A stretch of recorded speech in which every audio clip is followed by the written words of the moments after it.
Salut les sportifs, c'est l'heure de votre journal des sports du lundi 30 septembre 2024. Au programme du monde sur la planche à Saint-Gilles, les rugbyman sablés toujours aussi solides.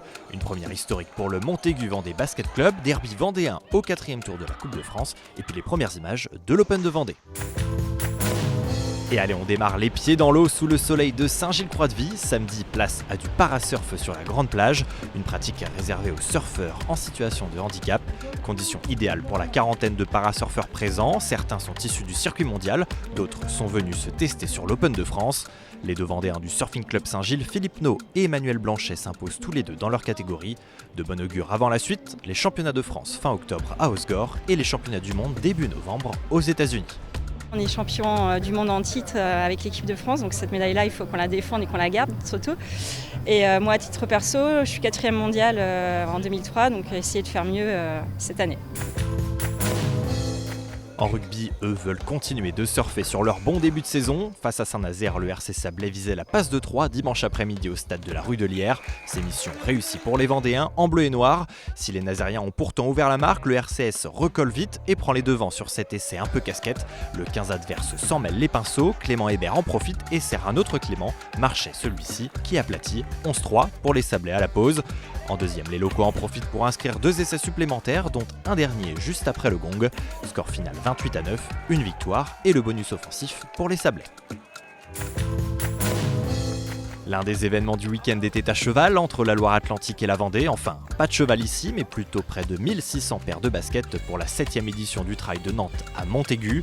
5 formats de course au choix, de 22 à 103 km. C'est Tanguy Varin qui s'impose sur la plus longue distance, l'Ultra Castle Tour. Et puis coup de chapeau à notre invité de jeudi dernier dans 85 chrono, Émilie Bréguin de l'ABV Montaigu Vendée, première chez les femmes sur le 35 km. Et puis on reste à Montaigu-Vendée justement pour du basket. En National 2, le MVBC est allé décrocher samedi soir son premier succès face à Niort. Pourtant rien ne fut simple pour les hommes de Paul Ravon. Longtemps au coude à coude avec leurs adversaires du soir, les Montacutains ont tremblé jusqu'au dernier buzzer. Victoire 77-74, la saison est lancée pour le Montaigu-Vendée Basket Club. Forcément on savait que ça prendrait un peu de temps, le groupe vit très bien en dehors du terrain.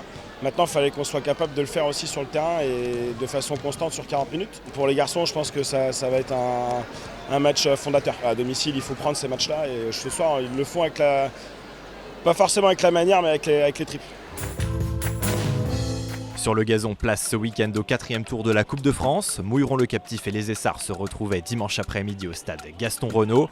Les Mouilleronais débloquent rapidement la marque. 4e minute, Geoffrey sert Bernier à la conclusion.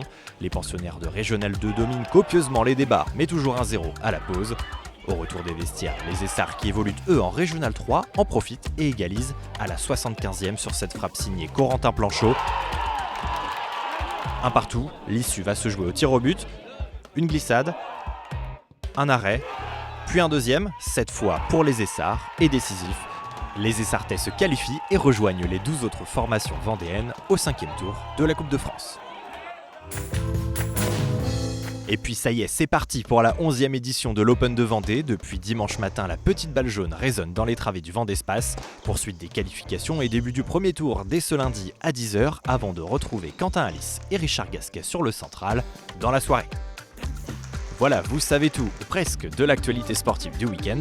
Et puisque le sport ne s'arrête jamais sur TV Vendée, rendez-vous dès ce soir à 18h45. 85 chrono déménage cette semaine, direction le Vendespace.